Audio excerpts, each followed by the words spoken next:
Olá, eu sou Júnia Tolentino, professora de História, e nesse vídeo iremos aprender sobre as experiências republicanas e práticas autoritárias, as tensões e disputas do mundo contemporâneo. Abordaremos na aula de hoje os símbolos criados na implantação da República.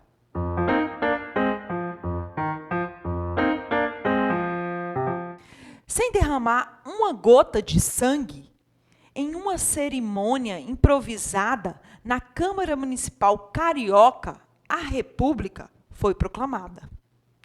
Quando chegou o momento das comemorações, foi constatado que não havia símbolos para celebrar a mudança de regime. Cantou-se a Marselhesa francesa, hino da França, e foi hasteada uma bandeira com um desenho semelhante à americana, nas cores verde e amarelo. É urgente, percebem os republicanos, substituir os símbolos do antigo regime. Como destacaram os jornais da época, o povo brasileiro mal entendia o que se passava, o que estava acontecendo. Deodoro da Fonseca, Floriano Peixoto, Benjamin Constant, Quintino Bocaiúva, Silva Jardim, personagens do movimento republicano no Brasil, eram poucos conhecidos dos brasileiros. Ninguém parecia muito entusiasmado, anotou um correspondente do New York Times. O povo assistiu à proclamação da República bestializado, atônito, surpreso, sem conhecer o que aquilo significava, escreveu Aristide Lobo no Diário Popular. Na tentativa de conquistar o apoio da população, até então alheia à troca de regime, os republicanos esforçaram-se nos meses seguintes para criar e difundir marcas da República e apagar os vestígios do Império de Dom Pedro II. Cidades se encheram de estátuas em comemoração à República. Ruas, praças e repartições com referências à monarquia mudaram de nome. Ou seja, eles tentaram apagar os vestígios da monarquia, gente. Mas as grandes apostas de exaltação à República, uma nova bandeira, um novo hino e um novo herói, ou quase isso, foram necessários serem criados. Assim, quanto à definição de uma nova bandeira, assim como outros embates travados nos primeiros dias da República, foi marcada pelo conflito entre três correntes ideológicas: os republicanos, ligados à Revolução Francesa, o positivismo e o liberalismo. Partidários dessa última escola chegaram a cogitar uma bandeira brasileira, semelhante à americana, com listras horizontais, amarela e verde, e um quadrado do lado esquerdo com as estrelas das federações. Uma bandeira idêntica, gente, à dos Estados Unidos. Como a proclamação foi liderada por militares positivistas e republicanos, não caiu nada bem a ideia de subordinar o estandarte brasileiro ao norte-americano. Outras versões foram propostas por defensores de diferentes vertentes ideológicas em conflito, mas, no fim, a vitória coube aos positivistas, que escolheram manter as cores e formas básicas da bandeira monárquica, retirando os emblemas imperiais, a cruz, a coroa, os ramos de café e o tabaco. As estrelas, elas foram mantidas por insistência dos liberais, por lembrar a bandeira americana, e foram colocadas em um círculo, cada uma representando um estado do Brasil. Colocaram também no círculo a mais positivista das frases: ordem e progresso. Vale destacar que na bandeira imperial, cada coisa tinha um significado diferente. O verde Ele representava a Casa de Bragança, dinastia de Dom Pedro I, primeiro imperador do Brasil. O amarelo representava a Casa de Habsburgo, dinastia de Dona Leopoldina, primeira mulher de Dom Pedro I. O losango remetia às bandeiras do exército napoleônico. Já o brasão azul, com a esfera armilar, presente desde a bandeira do Principado do Brasil, remete à tradição portuguesa.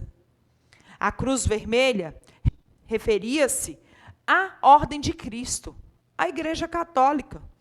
O anel azul, carregado com as 20 estrelas de prata, referentes às 20 províncias que o Brasil possuía. Os dois ramos, um de café e o outro de tabaco, representavam a agricultura brasileira. Já na bandeira republicana, esses símbolos eles tinham significados diferentes. O verde e o amarelo têm novas interpretações, uma fake news histórica, onde os republicanos se apropriaram das cores da bandeira monárquica e atribuíram outro significado. O verde se refere às nossas florestas e o amarelo às riquezas naturais e minerais. As estrelas no céu azul reproduzem o céu do Rio de Janeiro na manhã de 15 de novembro de 1889. Com as estrelas, gente, cada uma representando os estados da federação. O Ordem e Progresso foi a influência dos positivistas na proclamação da República. Auguste Comte, principal ideólogo do positivismo, escreveu: o amor por princípio, a ordem por base e o progresso por fim. No caso brasileiro, deixaram de fora o amor, que não combinava muito com o lema da nossa bandeira. No final, apesar da inspiração positivista, as cores da bandeira monárquica foram preservadas. O verde e o amarelo, a despeito das interpretações posteriores que tentaram ligá-los às riquezas naturais do país, remetem originalmente às casas imperiais de Bragança e Habsburgo. Já o nosso hino nacional, esse foi uma verdadeira polêmica. Por incrível que pareça, a manutenção do hino nacional monárquico foi uma vitória popular. Proclamado o novo regime, não havia uma composição oficial para glorificá-lo, exaltá-lo. A primeira adotada nos eventos oficiais foi a Marselhesa francesa, emprestada da Revolução Francesa. O governo abriu, então, um concurso para a escolha de um novo hino, mas um evento popular acabou mudando os rumos dessa história. Em uma manifestação militar, em 15 de janeiro de 1890, ouvindo novamente a Marselhesa e outras marchas militares, a multidão começou a pedir, como quem pede, toca Raul! Pois é, gente, a manifestação pediu pelo velho hino nacional. Deodoro da Fonseca, primeiro presidente do Brasil, decidiu deixar rolar. Há relatos de que os presentes até choraram de emoção na audição pública do concurso, que havia sido marcado. Conta-se que a qualidade média das canções que estavam concorrendo para ser o novo hino do Brasil eram horríveis. O resultado final, então, se é para o bem de todos e felicidade geral da nação, o hino fica. Aí permaneceu o nosso hino nacional do período monárquico. A composição de Francisco Manuel da Silva, de 1822, foi mantida, e a ela foi acrescentada a letra de Joaquim Osório Duque Estrada, que é o nosso hino nacional que nós vemos até os dias atuais.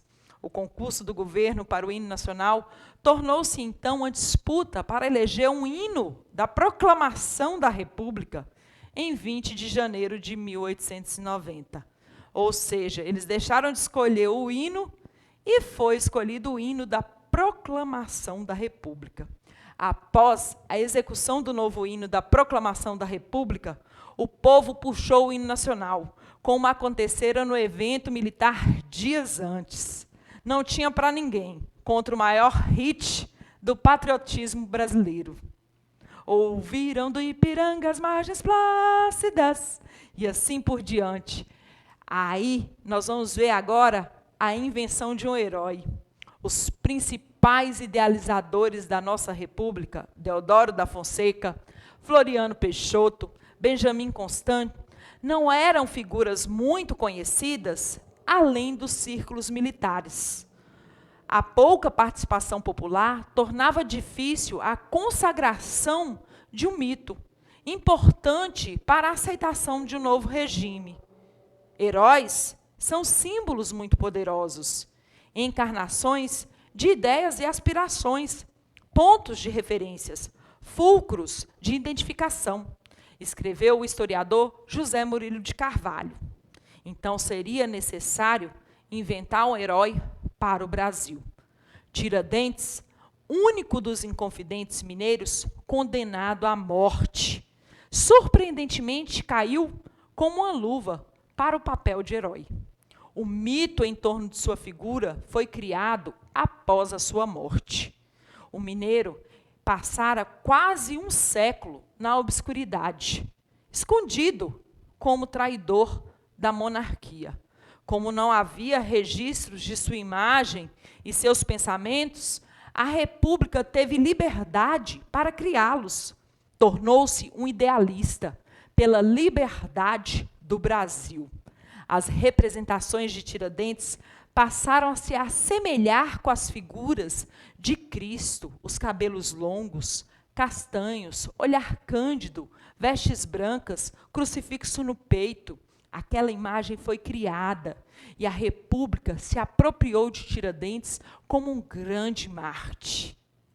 Foi a mais eficaz das tentativas dos republicanos na construção de um imaginário para o novo regime. Esse sim marcou, tanto que até hoje a gente comemora o feriado do dia de Tiradentes. O Brasil tem, por lei, outros dois símbolos nacionais, o brasão de armas e o selo. O brasão de armas foi uma encomenda do então presidente Deodoro da Fonseca, com elementos que representavam o heroísmo, as riquezas e a nobreza do nosso país. O quarto símbolo é o selo nacional, que traz a mesma esfera celeste presente no centro da nossa bandeira. Estes são os símbolos que representam a nossa identidade nacional até os nossos dias atuais. E assim termina a nossa aula. Por hoje é só e até a próxima, gente. Tchau.